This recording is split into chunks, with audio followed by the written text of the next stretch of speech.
An accountant trades spreadsheets for shadowy relics, only to discover his teenage daughter is already handling far older, far more dangerous debts. The scent of old paper and something vaguely metallic always clung to my tweed jacket now, a stark contrast to the sterile, air-conditioned smell of the accounting firm I'd left behind. I smoothed the lapel nervously, checking my reflection in the lobby's polished marble wall. I looked like a history professor who'd taken a wrong turn into a high-end auction house. "Mr. Sterling, Mr. Abernathy is expecting you." The receptionist, whose name tag read Tiffany, but whose eyes suggested she was at least a minor deity, informed me with practiced indifference. This was it, my new career. Not designing spreadsheets or chasing down overdue invoices. I was now an acquisitions analyst for Abernathy and Sons, purveyors of rare and often suspiciously sourced antiquities. My qualifications: a meticulous eye for detail, an insatiable curiosity about things long forgotten, and critically, I didn't ask too many questions about provenance. My old life had been safe, predictable, and soul-crushingly dull. My new life promised risk. Financial stability I couldn't have dreamed of before, but risk nonetheless. The real challenge wasn't dealing with dusty artifacts, it was dealing with Amelia. Amelia, my 16-year-old daughter, was bright, fiercely intelligent, and possessed the kind of simmering teenage resentment that could curdle milk at 50 paces. She was currently in that glorious phase where anything her father did was inherently embarrassing, outdated, or, in this case, deeply suspicious. "Dad, seriously? Artifact recovery specialist?" She'd scoffed last night, not even looking up from her phone, the glow illuminating the severe angles of her teenage disdain. "Sounds like you polish rusty lawn gnomes for rich weirdos." "It's historical consultation, sweetie, and it pays incredibly well. Enough to finally get you that robotics scholarship application fee waived." That had gotten her attention briefly, or enough to buy you a suspicious trench coat and a collection of shrunken heads, judging by the smell clinging to your sweater. I sighed, running a hand through my thinning hair. I needed this job, desperately. We'd scraped by since my ex-wife left, and Amelia's potential was being suffocated by our meager savings. This job, despite its shadowy veneer, was the key to unlocking her future, a future I was painstakingly building, piece by dusty piece, in dimly lit storage vaults. Mr. Abernathy greeted me in his office, a room where the walls seemed to be constructed entirely of locked mahogany cabinets. He was a man built like a sturdy oak barrel, wearing a silk smoking jacket despite it being midday. "Sterling, welcome to the fold. I trust your first briefing went well?" His voice was low, gravelly, like stones shifting underwater. "Perfectly, sir. The Venetian ledger seems straightforward. Minor discrepancies in the listed weights of the silver ingots." Abernathy steepled his fingers. "Good. Details matter. Now, about your first real assignment. Forget ledgers for a moment. We have something coming into the secure holding facility tomorrow. It requires immediate cataloging and preliminary assessment. It's sensitive." He leaned forward, the air in the room suddenly thickening. "It's a locked metal strongbox, recovered from a deep-sea salvage operation off the coast of Crete. It's corroded, the locking mechanism is completely seized, and the material analysis suggests it's older than anything we've handled in a decade." My pulse quickened. Deep-sea salvage, ancient locks. This was the romantic danger I'd been craving. "What's the expected contents, Mr. Abernathy?" He gave a dry, humorless chuckle. "That, Sterling, is why you're here. The initial manifest recovered with the wreck simply listed the keymaker's debt. Whatever is inside, someone paid a great deal to keep it submerged for centuries. You are to go to Vault 7 tonight, alone. Open it, assess the contents, and report back to me before dawn. Do not let security know you are accessing that specific box. This stays between us. My stomach did a slow flip. Working alone, after hours, with an unknown, potentially priceless, and certainly deeply hidden object. This was the sort of work that made headlines or careers. Understood, sir. Tonight it is. As I turned to leave, Abernathy stopped me with a raised hand. One more thing, Sterling. The box feels heavy, unnaturally so, and every piece of electronic equipment brought near it, magnifying glasses, even my private secure tablet, immediately malfunctions. Bring only your physical tools and your eyes. You'll be working under emergency low-light conditions. I nodded, the weight of the assignment settling on my shoulders. I spent the afternoon gathering specialized non-electronic tools, a jeweler's loop, fine picks, graphite dust. I called Amelia, trying to sound upbeat. Hey, kiddo, big day at work. Might be late tonight, so eat dinner and don't wait up, okay? A pause on the line, then the familiar, weary sigh. Fine, Dad, just try not to get arrested for fencing stolen Egyptian statues again. I have a date with Liam on Friday, and I need my ride home insured. No statues, promise. Just old metal boxes. I hung up, a knot of guilt tightening in my chest. I was lying by omission to the one person who still looked to me for stability.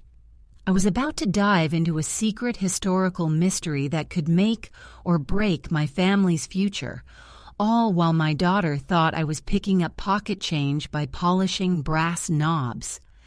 I arrived at the Abernathy & Sons warehouse facility just as the last rays of sunset were bleeding out behind the industrial skyline. The security guard barely glanced up as I signed in, accustomed to the late-night arrivals of the specialized acquisitions team. Vault 7 was deeper than the others, accessed by a heavy hydraulic door that hissed open like a sleeping dragon. The air inside was colder, drier, and smelled intensely of brine and ozone, even after decades of being sealed. In the center of the dimly lit room, resting on a steel table, was the object of my evening, the strong box. It wasn't just old, it was ancient.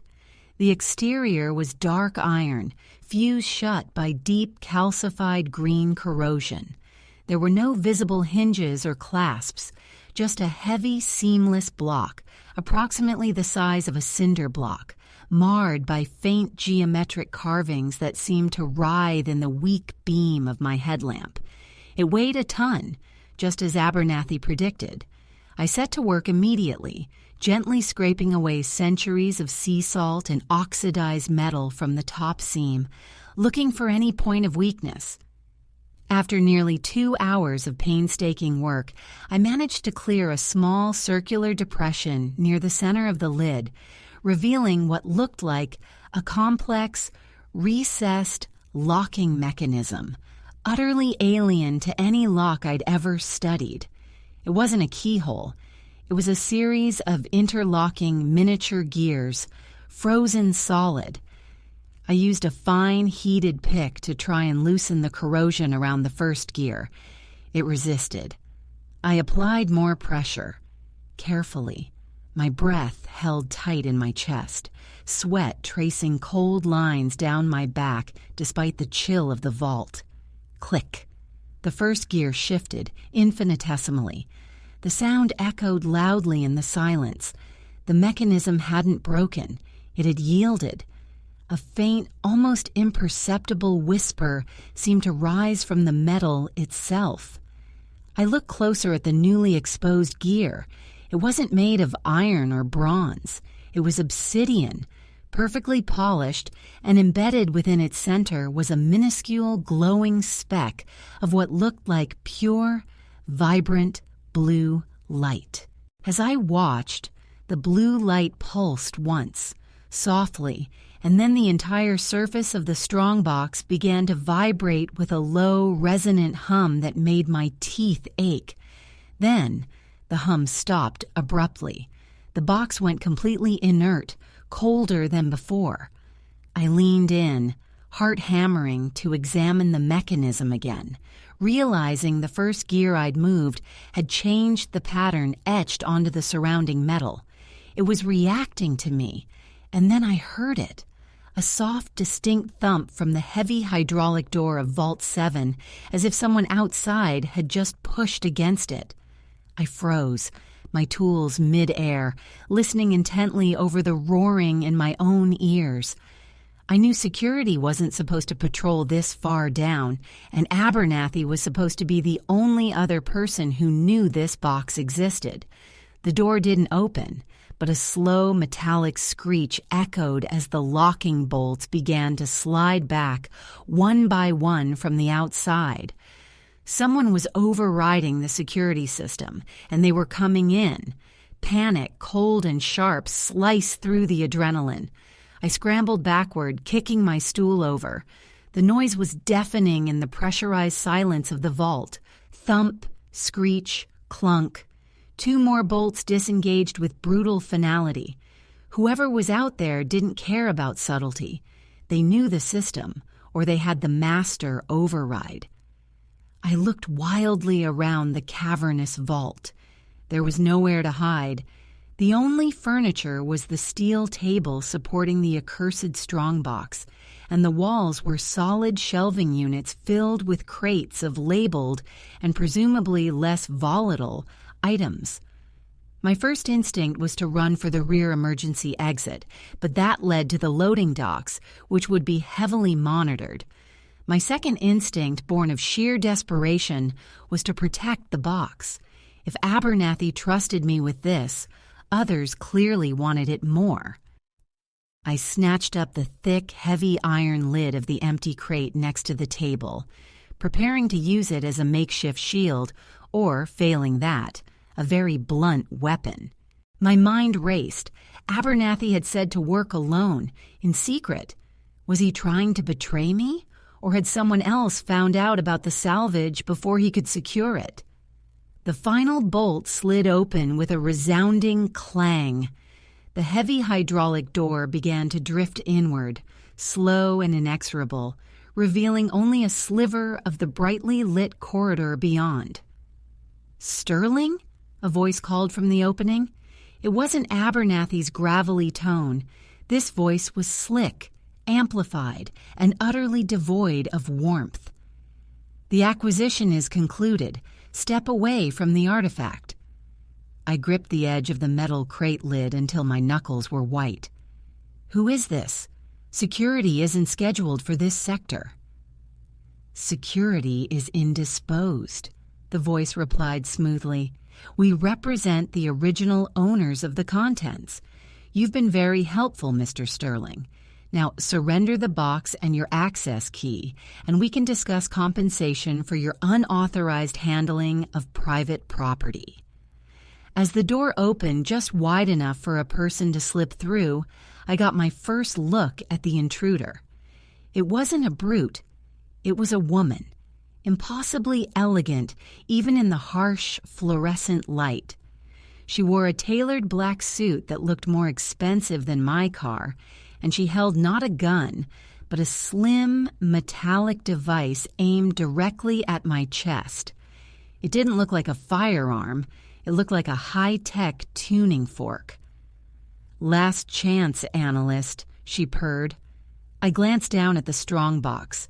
The obsidian gear, the one I had nudged, was now faintly glowing again, a steady, soft blue.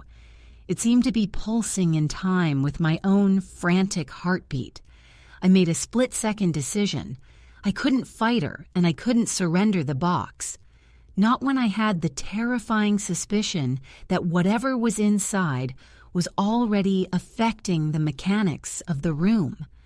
I lunged, not toward the door, but toward the table, sweeping my arm across it, knocking the heavy strongbox to the concrete floor. The moment the ancient metal hit the ground, everything went haywire. The low hum returned, but this time it wasn't a vibration. It was a deafening, high-pitched whine that instantly overloaded my ears. The emergency lighting in the vault flickered violently, strobing between blinding white and absolute black. The woman at the door cried out, dropping her tuning fork device, which sparked and smoked as it hit the floor. I covered my ears, stumbling back against the shelving unit. The geometric carvings on the side of the box, which had been faint, were now glowing with intense, blue-white light, illuminating the entire vault in an eerie, phosphorescent haze. When the light momentarily dimmed, I saw the woman clutching her head, breathing raggedly. She wasn't affected by the noise, but by something else. "What did you do?" she shrieked, her composure completely shattered. I didn't know, but I saw my opportunity. I dashed past her, through the partially open door, plunging into the dimly lit corridor outside Vault 7. I could hear her scrambling after me, her expensive heels clicking urgently on the polished floor. I didn't head for the front exit. I sprinted toward the administrative offices on the second floor, where my coat and, more importantly, my emergency phone, the one Abernathy insisted I leave in my desk drawer, was located.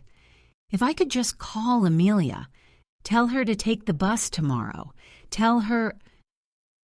I rounded the corner into the main hallway leading to the offices, my lungs burning, and slammed to a halt. The hallway was empty, but the heavy soundproof door to the main security monitoring station, which should have been locked down for the night, was slightly ajar, and behind that door, silhouetted against the faint glow of a dozen active monitors, stood Mr. Abernathy.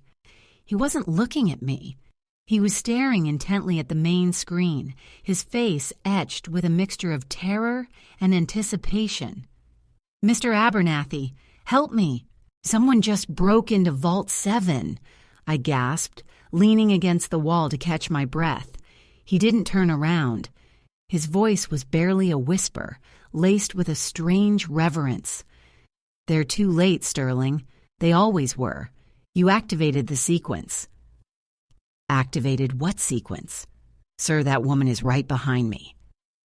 Abernathy finally turned, and the look in his eyes chilled me far more than the mystery woman's weapon. It wasn't the look of a frantic employer. It was the look of a priest witnessing a miracle. "The debt," he murmured, stepping away from the monitors, revealing what he had been looking at. The main screen wasn't showing security camera feeds anymore. It was displaying an ancient high-resolution schematic of a vast underground complex, pulsing with energy signatures centered precisely beneath our current location. "That box," Abernathy continued, taking a slow step toward me, his hand reaching into his smoking jacket pocket, "was never meant to keep treasure in, Sterling. It was a fail-safe, a highly advanced, centuries-old security beacon. By releasing the pressure, you just sent a very loud signal to the people who built this facility." Before I could process what he meant, built what facility? A blinding flash erupted from the floor directly between us. The concrete cracked, glowing blue where the light originated, and a section of the floor vaporized inward, revealing a vertical shaft plunging into impenetrable darkness, and the sound of ancient, enormous machinery beginning to grind back to life beneath the foundation of the entire building. The sound of the machinery was not the gentle whir of modern hydraulics. It was the deep, agonizing groan of tectonic plates shifting, the bass note of something impossibly large waking up. The heat radiating from the newly opened shaft was immediate and stifling, smelling not of ozone but of sulfur and raw, unprocessed earth. Abernathy didn't flinch. He finally withdrew his hand from his pocket, and I saw what he held: a small, ornate silver whistle, far too delicate for a man of his stature. He brought it to his lips, completely ignoring the woman who had now stumbled into the hallway behind me, looking equally terrified by the sudden geological event.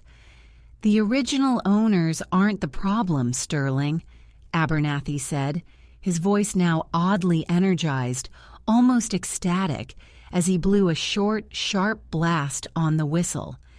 The sound, incredibly high-pitched, seemed to cut through the industrial roar instantly. "The original owners were merely the custodians. They've been waiting for the signal to initiate the final retrieval protocol." My mind struggled to connect the dots. Ancient strongbox, deep-sea salvage, bizarre energy fluctuations, and now a secret underground facility waking up beneath a respectable London warehouse district. This wasn't about rare stamps or gold bullion.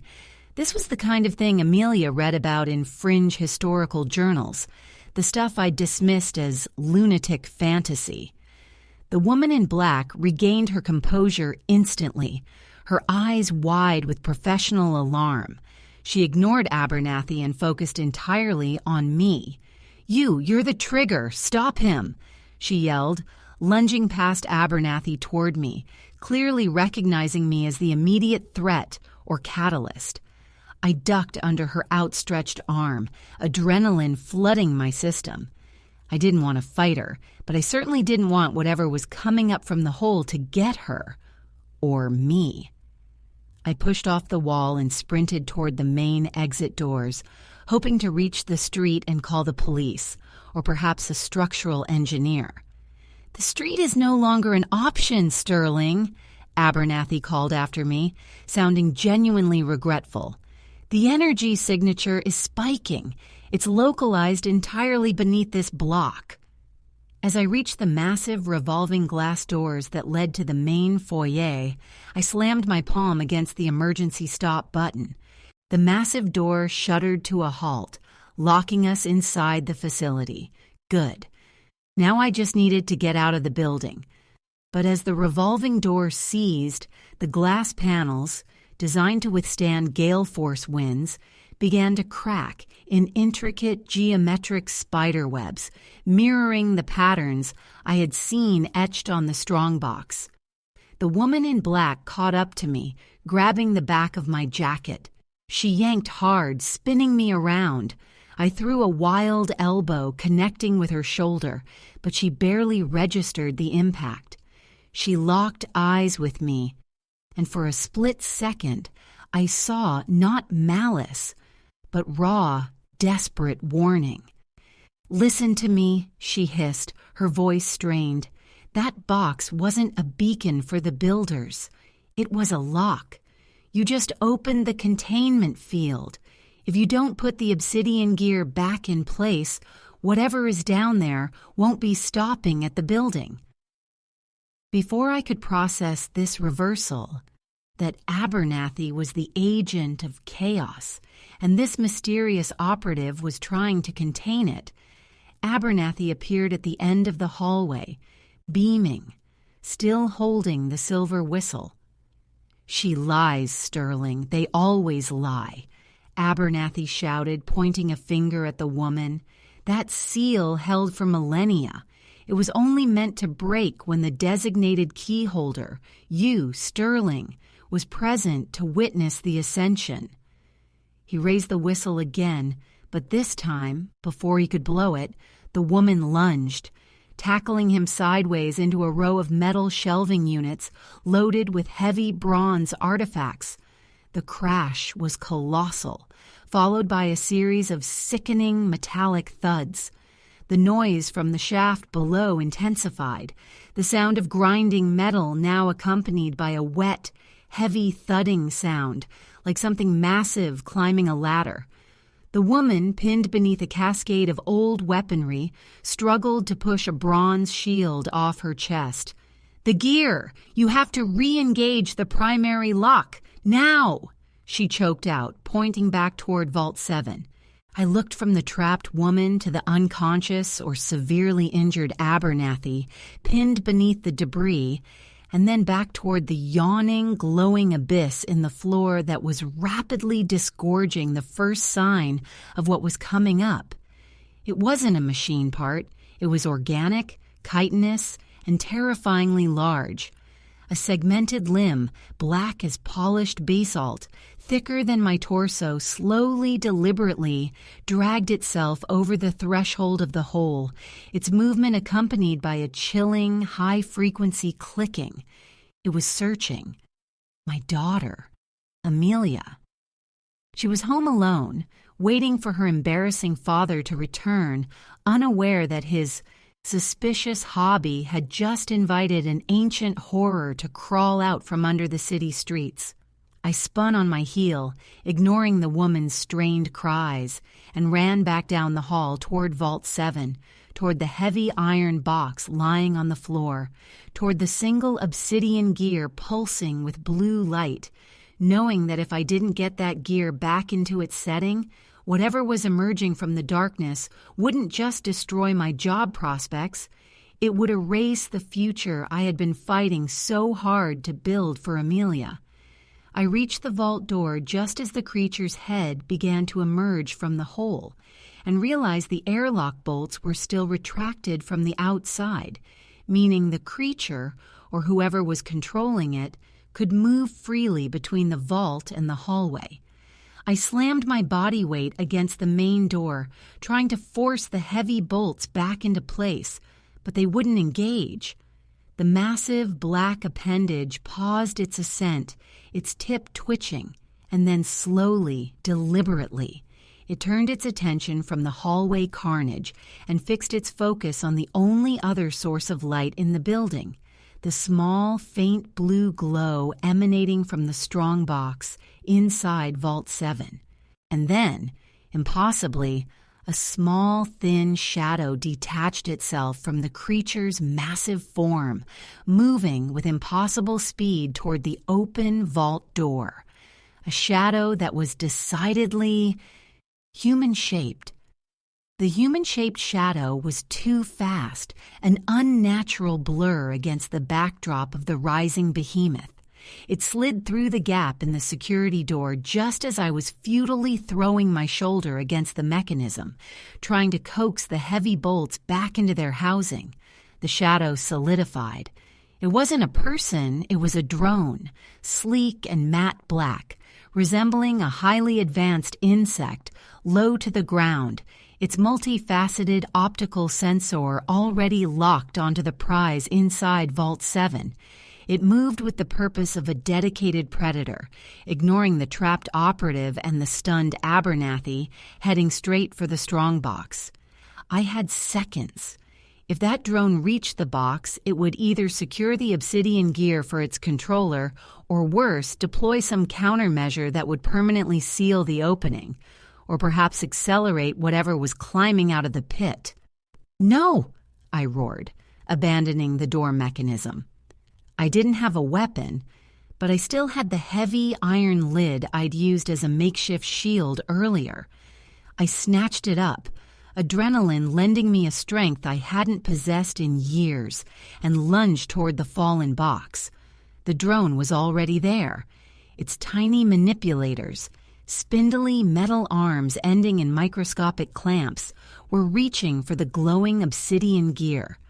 I brought the iron lid down in a wild, desperate arc, aiming not for the drone, but for the floor immediately next to it, hoping the impact would disrupt its sensors or knock it off balance. The impact was deafening, shaking the entire vault again. The drone stuttered, its movement momentarily corrupted, its optical sensor flickering wildly. It let out a high-pitched electronic whine of distress. This was my opening. I dropped the lid and dove for the strongbox, my fingers scraping against the cold, ancient metal. The obsidian gear was pulsing rapidly now, almost violently bright, sensing the intrusion. I had to get it back in before the creature outside, or the drone, stopped me. I fumbled with the gear, trying to align its sharp edges with the recess in the lock housing. The whole mechanism seemed to reject my clumsy attempts. It needed precision, the kind of steady hand I hadn't had since Amelia was born, and stress had replaced sleep. Suddenly, a cool, firm hand gripped my wrist. It wasn't the trapped operative. She was still struggling beneath the bronze shield. It wasn't Abernathy, who was still groaning faintly by the wall. It was a new presence. A fifth person who had entered the vault silently while I was distracted by the drone. I looked up, blinded for a moment by the blue glow reflecting off polished leather boots. Standing over me was a figure cloaked in a long, dark, gray coat, featureless in the harsh, strobing light. This figure didn't speak. They simply exerted irresistible pressure on my wrist, forcing my hand and the obsidian gear away from the lock. The debt is not settled by clumsy amateurs. A new voice, deep and oddly accented, stated calmly from beneath the voluminous hood of the coat, "It is transferred." The figure smoothly took the obsidian gear from my paralyzed fingers. In one fluid motion, they inserted the gear into the lock housing and twisted. There was no loud noise this time, no grinding, only a profound silence. The blue glow vanished instantly, the light dying as if a switch had been thrown. The roaring from the shaft below choked off mid-sound, replaced by a heavy, final thud as whatever was climbing ceased all motion. The facility went dead quiet. The figure stood up, straightening their coat. The drone instantly deactivated, falling onto the floor with a quiet clack.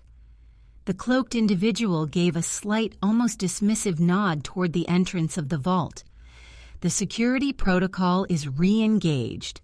The primary breach is contained. Then they turned their attention to me, finally revealing their face beneath the hood. It wasn't threatening. It was deeply, heartbreakingly familiar. It was Amelia. She looked exactly the same. Same messy brown hair, same frustrated set to her jaw, but her eyes were different. They held the same intense, luminous blue quality I had just seen in the obsidian gear, and resting on her palm, where she had just held the ancient locking mechanism, was my old tarnished silver wedding band, the one I thought I'd lost years ago. "Dad," she said, her voice utterly calm, entirely devoid of teenage sarcasm. "I told you not to get arrested for fencing stolen statues. You attracted the wrong kind of attention." She looked pointedly at the dormant creature limb, still partially visible in the shaft opening. "I don't know what kind of job this is, but it's clearly too much for you. I'm taking over." She pocketed the wedding band and then, with surprising strength, reached down and effortlessly righted the overturned steel stool. She didn't even look at the unconscious Abernathy or the struggling woman. "The debt you accrued tonight wasn't for my tuition, Dad. It was the collateral on a far older agreement, and you just defaulted." She turned back to the strongbox, now dull and inert, and placed both hands on the lid. A thin, shimmering field of pure blue energy briefly enveloped her hands before receding. "Now," Amelia continued, meeting my bewildered gaze, "I have to go put this thing back exactly where it belongs. And I need you to do one thing for me." She looked past me, toward the wreckage of Abernathy and the struggling operative. "When I get back, you're going to tell me everything about your old accounting job, because whatever this is, it pays far better than whatever shady mess you just walked into. And I'm going to need to know how to properly leverage assets for my actual future." The silence following Amelia's pronouncement was heavier than the metallic corpse of the drone lying at her feet. The air, once thick with sulfur and ozone, now felt oddly sterile, as if the vault itself had been scrubbed clean by an invisible force. I stared at my daughter, or the person who looked exactly like my daughter, standing calmly beside an ancient sealed prison holding an unknowable horror. The wedding band she wore, my wedding band, seemed to pulse faintly in the dim emergency lighting. "Amelia, what are you talking about?" My voice was a dry croak. "What debt? What agreement? You're 16. She sighed, the sound layered with an impatience that felt centuries old. "Look, Dad, I don't have time for the existential crisis right now. You think I didn't notice how often you disappeared after dark? You think the odd antique mailers and the smell of brine just happened?" She tapped the inert strongbox with a single, perfectly manicured nail. "This box? It's not an artifact, it's an extension cord. You stumbled into a low-level asset recovery firm that deals in keeping things out of circulation. Abernathy wasn't buying, he was guarding. And he was failing." She glanced at the woman still trapped under the shield, who was now watching Amelia with an expression of dawning, terrified recognition. "That operative back there? She works for the consortium that wants this thing wide open. They believe the contents, let's call it primal energy source alpha, can stabilize their failing political structure. Abernathy was delaying the inevitable by sitting on the lock." "And you?" I managed, my mind reeling, trying to reconcile the girl who complained about curfews with the entity calmly containing a subterranean monster. Amelia gave me a look that perfectly blended teenage superiority with genuine pity. "I've always been part of the agreement, Dad. You were the entry point. The lineage connection needed to safely disengage the seal without triggering the full localized energy dump. I've been watching your clumsy attempts to earn enough money to get me into MIT for the last year, completely unaware that the actual inheritance was tied up in this ridiculous lockbox." She gently pushed the heavy iron lid back into place, securing the seal with a soft, resonant thunk that felt absolute. The air returned to normal. The only lingering evidence of the chaos was the smashed furniture and the silent drone. She then looked toward Abernathy, who was slowly blinking, shaking his head as if waking from a deep sleep. "Mr. Abernathy, you are relieved of duty," Amelia stated flatly. "Your contract with the Sterling Line is void. Your failure to notify the primary inheritor of the containment breach will be noted in your quarterly review." Abernathy paled, looking from the sealed box to Amelia's luminous eyes. He seemed to understand immediately who he was addressing now. He didn't argue. He simply nodded weakly and struggled to sit up, clutching his ribs. The woman under the shield, however, found her voice. "You can't reseal it. The power source is needed. You're condemning the sector," she cried out, her voice filled with venom. Amelia finally gave her true attention. "The sector was already condemned the moment you brought heavy excavation gear to the coast of Crete, attempting to crack the deep-sea vault. You wanted control. I want stability." She stepped toward the woman, and this time, the air around Amelia shimmered with a faint sapphire aura. The woman stopped struggling, suddenly placid, frozen in place by some unseen force field. "Your employer can retrieve their drone," Amelia said coolly, "and tell them the Sterling claim on this sector is active and heavily guarded. If they approach any location tied to my father's financial or personal life again, they will face consequences that make a localized subterranean eruption look like a minor electrical fault." With a final decisive gesture, Amelia reached out and touched the woman's temple. There was a faint pop like a champagne cork, and the operative slumped unconscious, her eyes wide but vacant. Amelia turned back to me, the strange ancient intensity in her eyes receding, replaced by something closer to her usual, albeit now intensely focused, teenage self.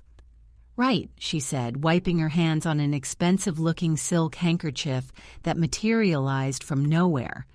"Dad, we need to leave immediately. This building is compromised, and then we need to talk about your pension plan." I took a slow, shuddering breath. My professional life, my entire reality, having collapsed and been rebuilt in under an hour by my daughter. My pension plan? Yes. You quit a solid accounting job for a dubious antiquities gig that nearly got us all devoured by something prehistoric. That's called negligent asset management.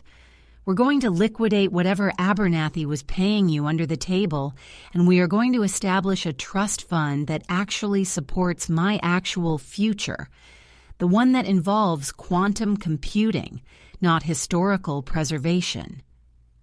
She paused at the edge of the vault entrance, looking back at me with a familiar, exasperated half-smile. "And for the record, Dad?